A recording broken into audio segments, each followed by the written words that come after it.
इस वीडियो में बताई गई सारी जानकारी पब्लिक प्लेटफॉर्म पर उपलब्ध है। इसमें ऐसी कोई जानकारी नहीं दी गई है जिससे हमारे सुरक्षा बलों की गोपनीयता भंग होती है। डिफेंस डिटेक्टिव सेना का सम्मान करता है और उन्हीं जानकारियों के आधार पर काम करता है जो सार्वजनिक रूप से मौजूद हैं। नमस्कार दोस्तों, डिफेंस डिटेक्टिव के एक और नए एपिसोड में आप सभी का स्वागत है। मैं हूं आलोक। जिस पाकिस्तान के लोग ये कहते नहीं थकते कि पाकिस्तान कलमे के नाम पर बना है, जिस पाकिस्तान के लोग ये कहते नहीं थकते कि इस पूरी कायनात में कोई पाकिस्तान को अंडू नहीं कर सकता, वही सो कॉल्ड पाकिस्तान अपनी पैदाइश के 24 साल बाद आधा रह गया।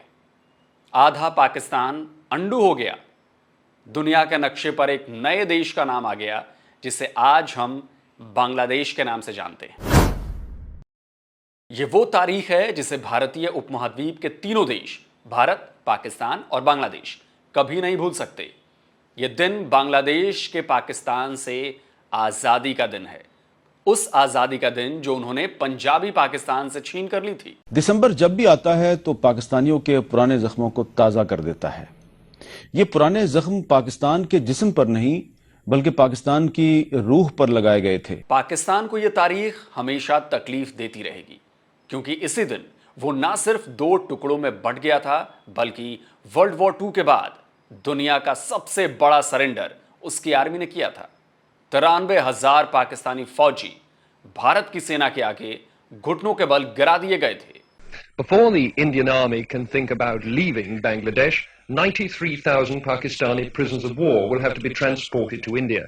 25,000 of them are here in the Dhaka cantonment getting ready to leave. Pakistan, Pakistani सेना और पाकिस्तान की आवाम के लिए 16 दिसंबर 1971 की वो तारीख ना सिर्फ बेहद शर्मिंदगी वाली है, बल्कि नश्तर की भांति दिलों में आज तक घुसी हुई है।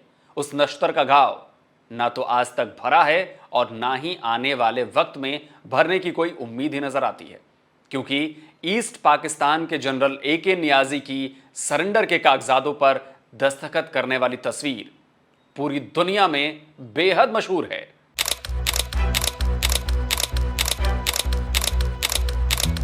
ईस्ट पाकिस्तान को पाकिस्तान से अलग हुए 50 साल से ज्यादा हो चुके हैं, पर पाकिस्तान के लोग छाती पीट पीट कर मातम मनाते हैं और इसकी सारी जिम्मेदारी भारत पर डालते हैं कि उनके कभी ना अंडू होने वाले पाक मुल्क को हाफ अंडू करने वाला सिर्फ और सिर्फ भारत है। हालांकि उनकी ये बात एक हद तक सही भी है। मैं आज भारतीय सेना के उन वीर जवानों को भी नमन करता हूं जो मुक्ति युद्धों में बांग्लादेश के भाई बहनों के साथ खड़े हुए थे, जिन्होंने मुक्ति युद्ध में अपना लहू दिया, अपना बलिदान दिया और आजाद बांग्लादेश के सपने को साकार करने में बहुत बड़ी भूमिका निभाई। तत्कालीन प्रधानमंत्री श्रीमती इंदिरा गांधी जी के प्रयास और उनकी महत्वपूर्ण भूमिका सर्वविदित है। पर सवाल यह है कि ऐसा क्यों हुआ, क्या हुआ और कैसे हुआ। इन तीनों सवालों के जवाब हमें मिलते हैं वेस्ट पाकिस्तान में, यानी आज के पाकिस्तान में, क्योंकि वेस्ट पाकिस्तान वाले ये कभी नहीं बताते कि पंजाबी पाकिस्तान के हुक्मरानों और फौजियों ने ईस्ट पाकिस्तान के साथ क्या किया था। घर घर, हर विलेज में, हर शहर में वो बर्बरियत दिखाई कि तैमूर भी शर्मिंदा हो गया अपनी कब्र के अंदर।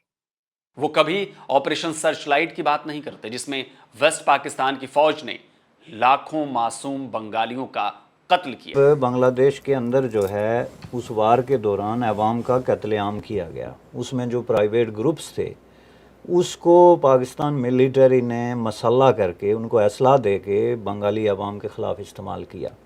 उसमें वो ये बात नहीं करते जिसमें लाखों बंगाली महिलाओं, लड़कियों, बच्चियों के साथ वेस्ट पाकिस्तान के फौजियों ने हैवानियत की सारी हदें पार कर दी थी, इंसानियत को भूल चुके थे। आप समझते हैं कि हमारे मुसलमान सिपाहियों ने वाकई बांग्लादेशी औरतों का मैसिव रेप किया? समझता नहीं, मुझे पता है कि मैसिव रेप किया। Massive rape. दोस्तों, डिफेंस डिटेक्टिव पर आज से एक सीरीज शुरू कर रहा हूं जिसमें बांग्लादेश की बात होगी। आज से 52 साल पहले की तारीखों को खोद खोद कर निकालूंगा, जिससे बांग्लादेश की नई पीढ़ी को पता चल सके कि उनके साथ पाकिस्तान ने क्या किया था। आज उनकी यूथ का एक बड़ा हिस्सा इस्लाम की वजह से पाकिस्तान को पसंद करने लगा है। কোনটা বেটার মনে হয় আপনার কাছে, ইন্ডিয়া নাকি পাকিস্তান? ইন্ডিয়া হচ্ছে একটা হিন্দু কান্ট্রি, ওরা হচ্ছে আমাদেরকে অলওয়েজ ডমিনেট করতেই পছন্দ করে, আর আমরা যেহেতু একটা মুসলিম কান্ট্রি সেই হিসেবে আমার কাছে পাকিস্তানকেই বেটার মনে করব, কারণ আমাদের culture and as a Muslim country সেহেতু আমি পাকিস্তানকে প্রেফার করব। आपका क्या विचार है भाई पाकिस्तान के बारे में? अच्छा कंट्री है। अच्छा कंट्री है। हाँ अच्छा कंट्री है, मैंने सुना था, बट उसके बारे में मीडिया में बहुत सारे कोई गलत चीज़ लोग बोलते हैं, पर बहुत ब्यूटीफुल कंट्री मैंने देखा है। कुछ इंस्टाग्राम फॉलोअर्स है, उससे मैं देखता हूँ वो लोग पोस्ट करते हैं। अच्छा है वो जो जगह है ना, पेशोवर लाइक कश्मीर जो है उसके पास बहुत अच्छी जगह है। পাকিস্তানের খাবারগুলো অনেক ভালো লাগে। हाँ भाई ये तो सही बात है, पाकिस्तान के खाने बड़े बड़े लोगों को ইউটিউবে অনেক কিছু দেখি পাকিস্তানের খাবার সম্পর্কে। আচ্ছা ও যেটা বললো আর কি, পাকিস্তানের খাবারটা খাওয়ার খুব ইচ্ছা, বিরিয়ানি বিশেষ করে, আর কাশ্মীরে যাওয়ার ইচ্ছা আছে, ওখানে খুব সুন্দর সুন্দর भाई कश्मीर इंडिया में भी है भाई, जम्मू ওখানে। कश्मीर হ্যাঁ इंडिया में भी है जम्मू कश्मीर। না ইন্ডিয়া না ওই যে ওইটাতে যাবো আর কি। পাকিস্তানের মধ্যে যেটা আছে আর কি, সুন্দরী নারীরা যেখানে বসবাস করে ওখানে যাইতে হবে। পাকিস্তান বহুত আচ্ছা কান্ট্রি है, পাকিস্তানের শাহিদ আফ্রিদি ক্রিকেটার আমার খুব ভালো লাগে, খুব বেশি ভালো লাগে। इन जैसे बांग्लादेश के हजारों युवाओं को याद दिलाना है कि उनके बाप दादाओं के साथ इस्लामिक देश की पाकिस्तानी फौज ने क्या किया था। इसके अलावा पाकिस्तानियों को इस सीरीज के जरिए बताने वाला हूं कि क्यों जिन्ना की 2 नेशन थियरी खलीज बंगाल में डूब गई, क्यों इस्लाम के नाम पर बनने वाला मुल्क केवल 24 साल में टूट गया, क्यों ईस्ट पाकिस्तान यानी बंगाल के लोगों ने वेस्ट पाकिस्तान से अलग होने का फैसला किया, और किस डर की वजह से पाकिस्तान में बांग्लादेश से जुड़ी हिस्ट्री नहीं पढ़ाई जाती, ठीक ढंग से नहीं बताई जाती। इस सीरीज का एक एक वीडियो आंखें खोलने वाला होगा, एक एक बात फैक्ट्स के साथ होगी, सबूतों के साथ होगी, कोई हवाई बात नहीं होगी, कोई भी दस्तावेज फेक नहीं होगा, कोई भी वीडियो सबूत जो पेश करूंगा मैं वो नकली नहीं होगा, फैब्रिकेटेड नहीं होगा, एक भी प्रूफ इंडियन नहीं होगा, या तो वो पाकिस्तानी होंगे या फिर इंटरनेशनल प्रूफ्स होंगे। तो चलिए प्रथम अध्याय की शुरुआत करते हैं कि आखिर बांग्लादेश बनने की वजह क्या थी। बाद आया मोहब्बत से उठा लो पानदान। ईस्ट बंगाल रेजिमेंट को आपने इस्तेमाल करना था as part of the army. जब ने आपने उनको 1 मार्च से आइसोलेट कर दिया, उससे पहले आइसोलेट कर दिया और ट्रेनिंग पर लगा दिया, तो वो क्या समझते? हम अपनी जो गलतियां हैं उसको तस्लीम क्यों नहीं करते? हमारे में जो गलतियां कोताहियां थी, जो शॉर्ट कमेंट थी, हमने उसको क्यों नहीं हाईलाइट किया? वो बिंगो लवर्स कहते थे मुझे और मेरी वाइफ को, क्योंकि हम उनको समझाते थे कि आप अगर ऐसा सलूक करेंगे बंगालियों से जो पाकिस्तान के मूवमेंट में आगे थे, पाकिस्तान मूवमेंट कामयाब हुआ बिकॉज ऑफ बंगाल, ये मोस्ट डेडिकेटेड पाकिस्तानी। तो पाकिस्तान की जो पंजाबी हुक्मरान थे वो बंगालियों की मजाक उड़ाते थे, उनकी शक्ल व शबात की मजाक उड़ाते थे, उनके खाने पीने की मजाक उड़ाते थे कि ये खाना कैसे खाते। अभी आपने जिन जिन लोगों की बातें सुनी उनमें से एक भी हिंदुस्तानी नहीं था, यहां तक कि एक भी बांग्लादेशी भी नहीं था, सारे के सारे पाकिस्तानी थे। वो पाकिस्तानी जो सच जानते हैं कि 1971 में पाकिस्तान क्यों 2 टुकड़े हो गया। बांग्लादेश बनने की नींव भारत के बंटवारे और पाकिस्तान के बनने के साथ ही हो गई थी, यानी बांग्लादेश बनने का जो प्लॉट था वो 1947 में ही तैयार हो चुका था। जिन्ना की 2 नेशन थियरी और पाकिस्तान का फिजिकल एरिया दोनों इतिहास की बात हो चुके हैं। 1971 में ना तो पाकिस्तान की 2 नेशन थ्योरी बची और ना ही पाकिस्तान का जियोग्राफिया। भारत के मुस्लिम बहुल इलाकों को पाकिस्तान में शामिल करने की जिद जिन्ना के पाकिस्तान को तोड़ने की नींव थी। किसी भी देश के 2 हिस्सों के बीच 1700 किलोमीटर से ज्यादा की दूरी हो तो एडमिनिस्ट्रेशन में प्रॉब्लम डेफिनेटली होनी थी। लेकिन भारत को तोड़ने वाले तब इस बात के गुमान में थे कि उन्होंने भारत को 2 तरफ से तोड़ दिया, या यूं कहें कि सोचा यह गया था कि इसके जरिए हम भारत को दोनों तरफ से घेर कर रखेंगे, उनके लिए हमेशा मौजूद रहने वाली एक परेशानी बनेंगे, भारत दोनों तरफ से बिजी रहेगा। लेकिन हुआ क्या, केवल 24 साल बाद न केवल पाकिस्तान का वो गुमान टूटा बल्कि पाकिस्तान भी टूट गया। रह गया ईस्ट पाकिस्तान, वो तो केस ही और है। वो तो इतनी इलॉजिकल बात है तारीख की जो मतलब बच्चे को भी हजम नहीं होती। मतलब मेरा ये घर डिवाइड करके एक हिस्सा मेरा इधर हो एक उधर हो, कैसा ये दिलचस्प एक अजीबो गरीब जोकर टाइप ही लगता है सारा सिलसिला। ये तो अजीब तरह का कोई पहेली सी है कि वो बीच में एक हिस्सा इधर है एक हिस्सा उधर है। सुभान अल्लाह। 1700 किलोमीटर की दूरी, वो भी तब जब भारत अपने ऊपर से पाकिस्तान को एयर स्पेस दे, यानी उनके जहाजों को भारत से ऊपर से उड़ने की परमिशन दे। और अगर भारत ने परमिशन नहीं दी तो फिर समंदर के रास्ते ये दूरी करीब 6000 किलोमीटर की होती है। लेकिन जिन्ना अगर इतनी दूर की सोच पाते तो फिर बात ही क्या होती। ईस्ट और वेस्ट पाकिस्तान कभी पाकिस्तान बन ही नहीं पाए, ना तो प्रशासनिक नजरिए से और ना ही आर्मी के नजरिए से। इसके अलावा वहां की पब्लिक भी एक दूसरे के साथ नहीं जुड़ पाई। रिजल्ट क्या हुआ? रिजल्ट यह हुआ कि 1971 में ईस्ट पाकिस्तान में नए मुल्क का सूरज उगा, बांग्लादेश बना। तो सवाल उठता है कि गलती किसकी थी? जब पाकिस्तान बनाने वालों ने ही तय किया था कि उनके देश के दो हिस्से हजारों किलोमीटर की दूरी पर होंगे, तो उसमें भारत को दोष देने का क्या मतलब है? एक कहावत है, जड़ में मट्ठा डालना, यानी शुरुआत ही खराब करना। अब जब जिन्ना साहब ने पाकिस्तान बनाने की नींव ही कमजोर बनाई तो इमारत तो फिर गिरनी ही थी ना। मोहम्मद अली जिन्ना को पाकिस्तान का फादर ऑफ द नेशन कहा जाता है। कायदे आजम मोहम्मद अली जिन्ना। भारत से अलग नए मुस्लिम मुल्क का न केवल उन्होंने सपना देखा बल्कि उसे हकीकत में भी बदल डाला। लेकिन अगर यह कहें कि जिन्ना ही वो पहले शख्स थे जिनकी वजह से पाकिस्तान दो टुकड़ों में बंट गया, तो गलत नहीं होगा। कैसे? हम आपको बताते हैं। क्योंकि मोहम्मद अली जिन्ना ने बंगालियों को कम अकल साबित करने की जो गलती की थी, यह है पाकिस्तान के टूटने की दूसरी वजह।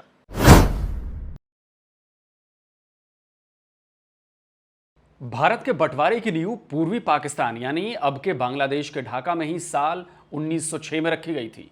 वहीं मुस्लिम लीग का फॉर्मेशन हुआ था। बंगाल में ही अलग देश की मांग सबसे ज्यादा हुई थी। और जब पाकिस्तान में पहली सरकार बनी तो मोहम्मद अली जिन्ना गवर्नर जनरल बन गए। लियाकत अली खान को प्राइम मिनिस्टर बनाया गया। लेकिन पाकिस्तान के बनने में सबसे मजबूत रोल निभाने वाले ईस्ट पाकिस्तान यानी अब के बांग्लादेश को मंत्री पद के नाम पर केवल एक सीट दी गई थी। यानी जिन्होंने अपनी जमीन दी, जिन्होंने अपना जी जान लगा दिया भारत को बांटने में, जिन्ना को सपोर्ट करने में, उन्हें जिन्ना की तरफ से क्या मिला? सरकार में एक बंगाली मंत्री। यानी आसान भाषा में कहें तो मोहम्मद अली जिन्ना ने बंगालियों को एक झुंझुना थमा दिया। जब पाकिस्तान बना और पहली काबीना फेडरल गवर्नमेंट बनी, यूनियन गवर्नमेंट, तो उसके अंदर 14 मिनिस्टर थे। उनमें से कोई 3-4 इन्होंने उर्दू स्पीकिंग लिए, जो कि सिर्फ 3% 4% टोटल पॉपुलेशन थी उस जमाने में पाकिस्तान की उर्दू स्पीकिंग। ठीक है, बाकी 4-5 शायद पंजाब से थे, 5-6 पंजाब से थे, 3-4 ये फ्रंटियर से थे और कोई सिंधी नहीं था उसके अंदर मिनिस्टर। बंगाल से उन्होंने मुसलमान एक लिया, फजलुर रहमान, जिसका नाम कभी किसी ने पहले नहीं था सुना। आपने अभी जिनकी स्टेटमेंट सुनी उनका परिचय भी बेहद जरूरी है। नाम तो आपने वीडियो में पढ़ लिया होगा, डॉक्टर इश्तियाक अहमद। इश्तियाक अहमद लाहौर में जन्मे स्वीडिश पॉलिटिकल साइंटिस्ट हैं। पाकिस्तान के हिस्ट्री के जाने माने जानकार हैं। लाहौर यूनिवर्सिटी के विजिटिंग प्रोफेसर हैं और इन्होंने पाकिस्तान के साथ साथ साउथ ईस्ट एशिया पर कई किताबें भी लिखी हैं। जिन्ना पर भी किताब लिखी है। ये उन लोगों में से एक हैं जो पाकिस्तान की असली हिस्ट्री पर बात करते हैं, प्रोपेगेंडा पर नहीं।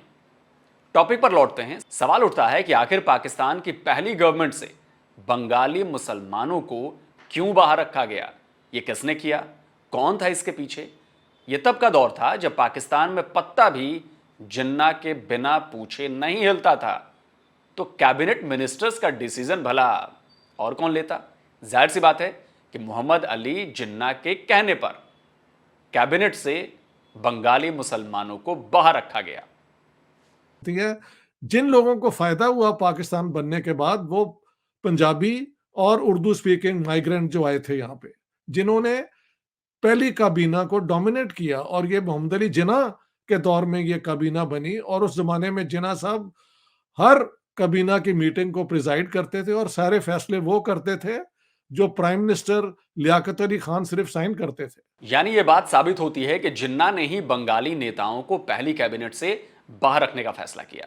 ईस्ट पाकिस्तान के साथ 1947 से शुरू हुआ यह भेदभाव 1971 तक जारी रहा, जब तक कि बांग्लादेश नहीं बन गया। जिन्ना ने खूब लड़ाई लड़ी, भारत के मुसलमानों को मजहब के नाम पर एक किया, फिर पाकिस्तान नाम का एक देश बनाया, और बनाते के साथ ही उसमें नफरत के बीज बो दिए।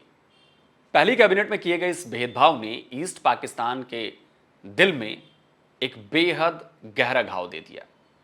लेकिन जिन्ना यही नहीं रुके, पाकिस्तान के शीश महल पर दूसरा हथौड़ा भी जिन्ना ने ही मारा था।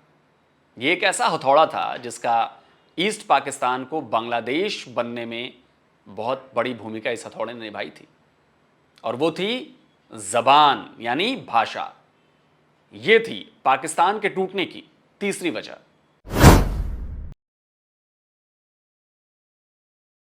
मोहम्मद अली जिन्ना का यह हथौड़ा था उर्दू। पाकिस्तान में उर्दू बोलने वालों की आबादी केवल 3 से 4% थी। ये वो लोग थे जो भारत के उत्तरी हिस्से से पश्चिमी पाकिस्तान गए थे। वेस्ट पाकिस्तान में पंजाबी, सिंधी, बलोची, सराइकी समेत कई जुबानें बोली जाती थीं और आज भी बोली जाती हैं। तो वहीं ईस्ट पाकिस्तान में केवल बंगाली ही बोली जाती थी। बंगाली भाषा का न केवल दायरा बहुत बड़ा था, बल्कि वो उस वक्त भी इंटरनेशनली अपनी आइडेंटिटी बना चुकी थी। लेकिन मोहम्मद अली जिन्ना ने बगैर इस बात को समझे बंगाल के लोगों पर उर्दू थोप डाली। इसमें एक इंटरेस्टिंग फैक्ट यह भी है कि खुद जिन्ना को सही ढंग से उर्दू बोलने ही नहीं आती थी। यहां तक कि ढाका में 1948 में जब उन्होंने उर्दू को ऑफिशियल लैंग्वेज बनाने का फरमान सुनाया था, तो वो फरमान भी उर्दू में नहीं, अंग्रेजी में था। Pakistan is going to be Urdu and no other language.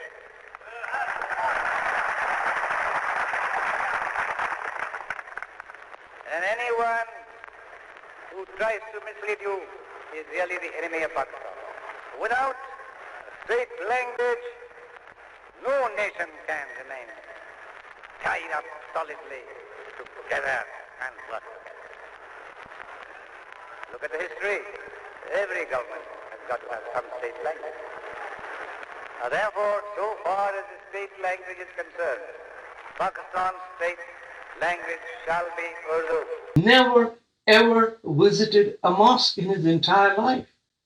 First time he went to the Delhi Jama Mosque, some Congress leaders had to tell him, Mr. Jinnah, you have to take off shoes in a mosque. And he said, why?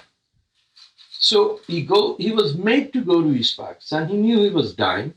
And so he gave a speech in English to declare that the language of Pakistan will be Urdu. Urdu के लिए जिन्ना के अंग्रेजी में दिए इस भाषण ने ढाका में बगावत की आग लगा दी। ईस्ट पाकिस्तानी अपनी भाषा बंगाली छोड़ने को तैयार नहीं थे, और इसने ईस्ट और वेस्ट पाकिस्तान के बीच की दूरी को और ज्यादा बढ़ा दिया। जिन्ना साहब वहां पे मार्च 1947-48 में जाके ढाका में कहते हैं कि पाकिस्तान की national language, sole national language Urdu होगी, and I am warning you कि सिर्फ उर्दू होगी। तो बंगालियों में पहली एजिटेशन जो हुई, जिसमें Sheikh Mujibur Rahman was then student, वो आगे आए, हुसैन शहीद सोहरवर्दी और बाकी इन लोगों ने इन्होंने अवामी लीग बना ली।